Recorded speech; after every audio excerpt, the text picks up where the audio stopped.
Me oleme Annelinnas kaldateel ja nagu näete, politsei on siin väljas suurte jõududega ja teeb liiklusjärelevalvet. Praegu on kell veidi 8 läbi ja praeguseks hetkeks on politsei liiklusest kõrvaldanud 2 joobes juhti. Kui rajuks tänane õhtu politsei jaoks kujuneb, see selgub õige pea. Me selle reidi käigus kontrollime otse loomulikult joovet, vaatame ka muid teisi rikkumisi või puudusi, mis siis sõidukile või sõidukijuhtidel on. Ja täna oleme koolitamise vaates oma tähelepanu suunanud siis narkojoobes juhtide avastamise peale.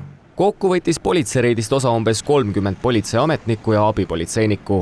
Reidi käigus puhus alkomeetrisse üle 2300 juhi, neist 3 olid alkoholijoobes ja 2 narkojoobe kahtlusega. 2 autost leiti ka narkootilist ainet. Tänase reidi käigus siis päeva alustasime liikluses keerivate tegevuste kontrolliga. See tähendab seda, et jälgisime siis foorituledes kinnipidamist.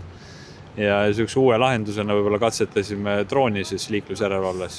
Siis filmisime selliseid kohti, kus me tavapäraselt siis võib-olla järelevalvet teha ei saa või see on keeruline ja drooniga on lihtsam. Kuidas see drooniga liiklusjärelevalve tegemine käib?